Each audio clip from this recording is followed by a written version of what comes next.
why does different breeds among dogs don't become different species? Also, are doppelgangers genetically the same, or is it not, and why എന്നുള്ളതാണ്.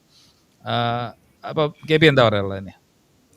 Actually എനിക്ക് അതിനകത്ത് പറയാനുള്ളത്, ഇപ്പോൾ തലയുടെ വലുപ്പം വരുന്നു അല്ലെങ്കിൽ ശരീരത്തിന് വലിപ്പം വരുന്നു എന്നുള്ളത് കൊണ്ട് അതൊരു സ്പീഷീസ് ആവണമെന്ന് നിർബന്ധമില്ല. ഇതൊന്നും ഇല്ലെങ്കിൽ പോലും അവർക്ക് സ്പീഷീസ് ആവാൻ വേണ്ടിയിട്ട് പറ്റും എന്നുള്ളതാണ്. അങ്ങനെ ഒന്ന് രണ്ട് പ്രൈമേറ്റ്സ് പോലും ഉണ്ട് ആക്ച്വലി. അവയെല്ലാം ഒരു സ്പീഷീസ് ആയിട്ടാണ് കണക്കാക്കിയിരുന്നത് ഈ അടുത്ത കാലം വരെ. അവരുടെ ക്രോമോസോം കാരിയോട്ടിപ്പിക് സ്റ്റഡീസ് വന്നപ്പോഴാണ് മനസ്സിലായത്, അയ്യോ ഇത് അങ്ങനെയല്ല, ഇത് കാണാൻ എല്ലാവരും ഒരുപോലെ ഉണ്ട്, പക്ഷേ ഇതെല്ലാം വ്യത്യസ്തമായിട്ടുള്ള സ്പീഷീസ് ആണെന്നുള്ളത്. അപ്പോൾ കാണാൻ ഒരുപോലെ ഉള്ളത് കൊണ്ടോ അല്ലെങ്കിൽ കാണാൻ വ്യത്യസ്തമായത് കൊണ്ടോ ഒരു രണ്ട് സ്പീഷീസ് ആവണമെന്ന് യാതൊരു നിർബന്ധവും ഇല്ല എന്നുള്ളതാണ്. എന്താണ് യഥാർത്ഥത്തിൽ സ്പീഷീസ് ആവണമോ വേണ്ടോ എന്ന് തീരുമാനിക്കുന്നത് വെച്ച് കഴിഞ്ഞാൽ ഇറ്റ്സ് ബേസിക്കലി ജനറ്റിക് ഇൻകോമ്പാറ്റബിലിറ്റി എന്നുള്ളതാണ്. അതായത് ആ റീകോമ്പിനേഷൻ നടക്കുന്ന സമയത്തിൽ അല്ലെങ്കിൽ അവരുടെ എന്താ പറയുക ഗാമീറ്റ്സ് പ്രൊഡ്യൂസ് ചെയ്യുന്ന സമയത്ത് at the same time post fertilization സിദ്ധാന്തം സങ്കലനം നടന്നതിന് ശേഷം ഉള്ള മറ്റ് ചേഞ്ചസുകളിലൊക്കെ കോമ്പാറ്റബിലിറ്റി വരാത്ത സാഹചര്യങ്ങളിലാണ് അത് ഡെവലപ്പ് ചെയ്തിട്ട് ഒരു ഓസ്പ്രിങ് ആയിട്ട് മാറാത്തത്. അങ്ങനെ ഇൻകോമ്പാറ്റബിലിറ്റി ഉണ്ടാക്കുന്ന എന്ത് സാഹചര്യങ്ങൾക്കും ഒരു സ്പീഷീസിനെ ഉണ്ടാക്കാൻ വേണ്ടിയിട്ട് പറ്റും എന്നുള്ളതാണ്. അതാണ് ബേസിക്കലി ബയോളജിക്കൽ സ്പീഷീസ് കോൺസെപ്റ്റ് എന്ന് പറയുന്നത്. അത് ഇതിനു മുമ്പ് പലതവണ പറഞ്ഞിട്ടുള്ളതാണ്. ഈ സ്പീഷീസ് എന്ന് പറയുന്നത് ഒരൊറ്റ ഡെഫിനിഷൻ അങ്ങനെ അത് വർക്ക് ചെയ്യില്ല. സ്പീഷീസ് കോൺസെപ്റ്റുകളാണുള്ളത്. Biological species concept, ecological species concept, അങ്ങനെ പല കോൺസെപ്റ്റുകളാണുള്ളത്. ഇപ്പം നമ്മൾ പറഞ്ഞതാണ്, അതായത് ഈ ബ്രീഡ് ചെയ്ത് കഴിഞ്ഞാൽ അടുത്ത തലമുറ ഉണ്ടാകാനുള്ള ബുദ്ധിമുട്ട് എന്നുള്ളത് അതിനകത്തുള്ള നമ്മൾ മെയിൻ ആയിട്ട് എടുക്കുന്ന ഒരു കാര്യമാണ്. ഇപ്പോൾ മൈക്രോബ്സിന്റെ കാര്യത്തിൽ അത് പറയാൻ പറ്റില്ലല്ലോ, നമുക്ക് അങ്ങനെ സ്പീഷീസിനെ ഡിഫൈൻ ചെയ്യാൻ പറ്റില്ല. അപ്പോൾ അത് പലരും ചോദിക്കാറുണ്ട്, എന്താണ് സ്പീഷീസ്, ഒന്നും മറ്റ് ജീവി ആവുന്ന കാണുന്നില്ലല്ലോ എന്നൊക്കെ ചോദിക്കുമ്പോൾ നമുക്ക് വീണ്ടും വീണ്ടും എക്സ്പ്ലെയിൻ ചെയ്ത് കൊടുക്കേണ്ടി വരുന്നതാണ്. സ്പീഷീസ് കോൺസെപ്റ്റുകളാണ് നമുക്കുള്ളത്. കെ ബി ബാക്കി പറഞ്ഞത് കണ്ടിന്യൂ ചെയ്തോ? യെസ്, ഇതില്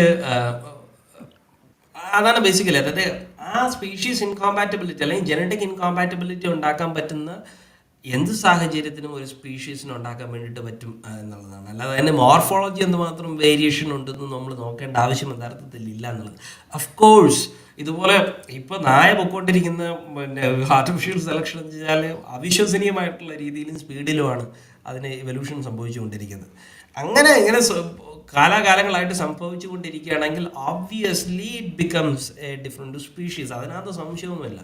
പക്ഷെ അതെന്തുകൊണ്ടാവുന്നില്ല എന്ന് ചോദിച്ചു കഴിഞ്ഞാൽ ഇനഫ് ജനറ്റിക് ഇൻകോമ്പാറ്റബിലിറ്റി ഉണ്ടായിട്ടില്ല എന്നേ നമുക്കിപ്പോൾ ഇവിടെ പറയാൻ വേണ്ടിയിട്ട് പറ്റുള്ളൂ എന്നുള്ളതാണ്. മാത്രമല്ല, ഇനി ഏതെങ്കിലും ഇപ്പം തന്നെ ഒരുപാട് അക്സെപ്റ്റബിൾ ആയിട്ടുള്ള ബ്രീഡ്സുകളുണ്ട്.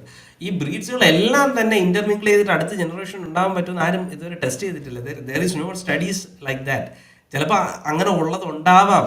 അല്ല, ഇതിനകത്ത് ഫിസിക്കൽ ഇൻകോമ്പാറ്റബിലിറ്റി പോലും ഒരു പ്രശ്നമാണല്ലോ. കാര്യം ഇപ്പോൾ ഉദാഹരണത്തിന് ഇപ്പോൾ ഗ്രേറ്റ് ഡെയിനും ചുവാവയും എടുക്കാം. ഞാനൊരു ഉദാഹരണം പറയുകയാണ്. ഒരു നാച്ചുറൽ ആയിട്ടുള്ള ഒരു കണ്ടീഷനെ വിടുകയാണെന്നുണ്ടെങ്കിൽ, അതായത് ഫെർട്ടിലിറ്റി എത്തുന്ന സമയമാകുമ്പോൾ ഒരു മെയിൽ ഗ്രേറ്റ് ഡെയിന് ഒരിക്കലും ചുവാവയുടെ ഹൈറ്റുമായിട്ട് ആലോചിച്ച് നോക്കിയാൽ മതി. അതിന് ഫിസിക്കലി തന്നെ പല പല ബുദ്ധിമുട്ടുകളുണ്ടാവും. അങ്ങനെ അങ്ങനെ ഉണ്ടായിട്ടുണ്ടോ എന്നുള്ളത് അറിഞ്ഞൂടാ. പക്ഷേ യൂഷ്വലി അതിന് ക്രോസ് ബ്രീഡ് ചെയ്യാനായിട്ട് ബുദ്ധിമുട്ടുള്ള ബ്രീഡുകളാണ്. കാര്യം അതിൻ്റെ ഷേപ്പും കാര്യങ്ങളൊക്കെ നമുക്കിനിപ്പോൾ ആർട്ടിഫിഷ്യൽ ഇൻസെമിനേഷൻ വഴി ചിലപ്പോൾ ഉണ്ടാക്കാമായിരിക്കും. അതല്ല, ഈ ഫിസിക്കലായിട്ടുള്ള അതിൻ്റെ മോർഫോളജിക്കൽ അതിൻ്റെ സ്ട്രക്ചറിൻ്റെ പ്രശ്നങ്ങൾ കൊണ്ട് തന്നെ പലപ്പോഴും രണ്ട് ഡോഗ് ബ്രീഡ്സിന് ഈസി ആയിട്ട് നടക്കാനുള്ള സാധ്യത വളരെ കുറവാണ്. മാത്രമല്ല, ചുവാവ് പോലെയുള്ള അല്ലെങ്കിൽ ചെറിയ ബ്രീഡുകളെയൊക്കെ മനുഷ്യൻ അതിൻ്റെ കാണാനുള്ള ഫാൻസിക്ക് വേണ്ടി ഉണ്ടാക്കിയെടുക്കുന്നത് കൊണ്ട് തന്നെ പലപ്പോഴും അതിന് നാച്ചുറൽ ബർത്തിങ് തന്നെ പോസിബിൾ അല്ല. അപ്പോൾ യൂഷ്വലി എവല്യൂഷനിൽ അത് നല്ലൊരു ഫിൽട്ടറാണ്.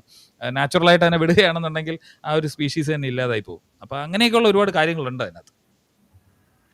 യെസ്, അതൊരു പ്രീ ഫെർട്ടിലൈസേഷൻ ബാരിയർ എന്നാണ് നമ്മൾ അതിനെ വിളിക്കുന്നത്. ഫെർട്ടിലൈസേഷന് മുന്നേ ഉള്ള ബാരിയർ, അതിനകത്താണ് ഈ ജോഗ്രഫിക്കൽ ഐസൊലേഷനൊക്കെ വരുന്നത്. അതുപോലെ തന്നെ ഇപ്പം സിയാറ പറഞ്ഞ പോലെ ഫിസിക്കൽ ഇൻകോമ്പാറ്റബിലിറ്റിയൊക്കെ അതിനകത്ത് വരുന്നൊരു സംഭവമാണ്. പിന്നെ അത് കഴിഞ്ഞിട്ട് പോസ്റ്റ് ഫെർട്ടിലൈസേഷൻ ബാരിയേഴ്സ് ഉണ്ടാവും. അത് ചിലപ്പോൾ ഇൻകോമ്പാറ്റബിലിറ്റീസ് കൊണ്ട് ഡെവലപ്പ് ചെയ്യാതെ പോകും, ചിലപ്പോൾ ഡെവലപ്പ് ചെയ്യുന്നത് പാതി വെളിയിൽ നിന്ന് പോവാം. അങ്ങനെയൊക്കെയുള്ള മറ്റ് കുറേ പ്രശ്നങ്ങൾ അതിനകത്തുണ്ട് എന്നുള്ളതാണ്. അപ്പോൾ may be I think there is a good possibility that some of the breeds that are existing right now may be incompatible genetically. അത് ആരെങ്കിലും നല്ലതായിട്ട് സ്റ്റഡി ചെയ്ത് നോക്കിയാലേ നമുക്കത് കൺവിൻസിംഗ് ആയിട്ട് പറയാൻ വേണ്ടിയിട്ട് പറ്റുള്ളൂ എന്നുള്ളതാണ്. സോ ഞാൻ ഗോ ടു ദ ഞാൻ നെക്സ്റ്റ്. ഞാൻ അതിനിടയ്ക്ക് ഒരു ചെറിയൊരു ചോദ്യം അഡ്രസ് ചെയ്യട്ടെ. ഹലോ, ഒരു സംശയം.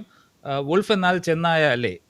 വൈൽഡ് ലൈഫ് ഡോക്യുമെന്ററികളിലൊക്കെ കാണുന്നത് പോലെയുള്ള ആഫ്രിക്കൻ കാട്ടുനായ്ക്കൾ വേറെയാണോ? അതുപോലെ നമ്മുടെ നാട്ടിൽ കാണുന്ന കാട്ടുനായ്ക്കളെ വേറെയാണോ എന്നുള്ളതാണ്. അതായത് നമ്മുടെ നാട്ടിലുള്ള ഡോൾ എന്ന് പറയുന്ന വൈൽഡ് ഡോഗും ആഫ്രിക്കയിൽ കാണുന്നത് പെയിന്റഡ് ഡോഗ് എന്ന് പറയുന്ന സാധനവും, നമ്മളിപ്പോൾ സംസാരിച്ചുകൊണ്ടിരിക്കുന്നത് വുൾഫിനെ പറ്റിയാണ്. വുൾഫാണ് മലയാളം പേരുകൾ ഉപയോഗിച്ച കൺഫ്യൂഷൻ ആവും. അതാണ് വുൾഫ് എന്ന് തന്നെ പറയുന്നതായിരിക്കും കൂടുതൽ ശരി. നമ്മളിവിടെ മലയാളത്തിൽ സാധാരണഗതിയിൽ ചെന്നായ എന്നാണ് പറയുന്നത്. നമ്മുടെ നാട്ടിൽ കാണുന്ന ധോൾ എന്ന് പറയുന്നത് കോൺ എന്ന് പറഞ്ഞ ജീനസിനകത്ത് പെടുന്ന ജീവിയാണ്. അതും പെയിന്റഡ് ഡോഗ്സ് എന്ന് പറയുന്ന ആഫ്രിക്കൻ പെയിന്റഡ് ഡോഗ്സ് എന്ന് പറയുന്ന ആഫ്രിക്കൻ വൈൽഡ് ഡോഗ് എന്ന് പറയുന്നതും വ്യത്യാസമാണ്. അതുപോലെ തന്നെ ചെന്നായയും വ്യത്യാസമാണ്. അത് ആ വ്യത്യാസം മനസ്സിലാക്കുക. ഇപ്പം ഇതിനൊന്നും തമ്മിൽ ഇന്റർബ്രീഡ് ചെയ്യുകയൊക്കെ വളരെ ബുദ്ധിമുട്ടായിട്ടുള്ള ഒരു കാര്യമാണ്. അപ്പം അതാണ് അദ്ദേഹത്തിൻ്റെ സംശയം തോന്നുന്നു. അപ്പം നമ്മൾ ഇപ്പോൾ ആഫ്രിക്കയിൽ കാണുന്ന പെയിന്റഡ് ഡോഗ്സ് ഒക്കെ പാക്ക് ബിഹേവിയർ കാണിക്കാറുണ്ട്. കൂടുതലും ഈ സിംഹങ്ങളുടെയൊക്കെ ഇടയിൽ കൂടെ നടന്നിട്ട് മാനുകളെയൊക്കെ ഓടിച്ചിട്ട് പിടിക്കുന്നതാണ്. അത് വേറെ എൻറ്റയർലി ഡിഫറെൻ്റ് ആയിട്ടുള്ള ഒരു സ്പീഷീസാണ്. നമ്മുടെ നാട്ടിൽ കാണുന്നത് ധോൾ എന്ന് പറഞ്ഞ സാധനമാണ്. ഉൾഫ് എന്ന് പറയുന്നത് ഇതൊന്നും അല്ല. ചെന്നായ്ക്കൾ എന്ന് പറയുന്നത് എൻറ്റയർലി ഡിഫറെൻ്റ് ആയിട്ടുള്ള മറ്റൊരു സ്പീഷീസാണ്. അപ്പോൾ അതും ഡോഗ്സും നമ്മുടെ ഡൊമസ്റ്റിക്കേറ്റഡ് ഡോഗ്സുമായിട്ടുള്ള ബന്ധമാണ് നമ്മളിപ്പോൾ ആക്ച്വലി ചർച്ച ചെയ്തുകൊണ്ടിരിക്കുന്നത്. കെ പി അതിനകത്ത് എന്തെങ്കിലും വേറെ ആഡ് ചെയ്യണ്ട? നോ, എനിക്ക് അതിനകത്ത് പ്രത്യേകിച്ച് ഒന്നും ആഡ് ചെയ്യാൻ വേണ്ടിയിട്ടില്ല. ആക്ച്വലി എൻ്റർലി ഡിഫറെൻ്റ് ആയിട്ടുള്ള ഒരു സംഗതിയാണ്. ഈവൻ നായെ പോലെ ഇരിക്കുന്ന എല്ലാ ജീവികളും നായ പോലും അല്ല എന്നുള്ളതാണ്. ഇപ്പൊ ഒരു ഉദാഹരണം പറയുകയാണെങ്കിൽ ഹൈനാസിനെ കാണാനായിട്ട് നായ പോലെയാണ് ഇരിക്കുന്നത്. പക്ഷേ actually hyenas are closely related to cats than dogs. Interesting. അതായത് സ്യൂഡോ പീനിസ് പോലും ഉണ്ട് പെണ്ണുങ്ങൾക്ക്. അതെ, അതൊരു വല്ലാത്ത ജീവിയാ. അതിന്റെ മലയാളം എന്താണ്? കഴുതപ്പുലി. കഴുതപ്പുലി. മലയാള പുലിയായിട്ട് യാതൊരു ബന്ധമില്ല. എങ്കിലും ആ പുലി ഒരു പൂച്ച മാർജാല വംശത്തിലാണെന്ന് പറയല്ലോ. അതുമായിട്ട് ബന്ധമുള്ള ഒരു മലയാള പേര് കറക്റ്റാ. പക്ഷെ കഴുത പട്ടി എന്നായിരുന്നു അതിന് പേരിട്ടിരുന്നെങ്കിൽ. അതെ.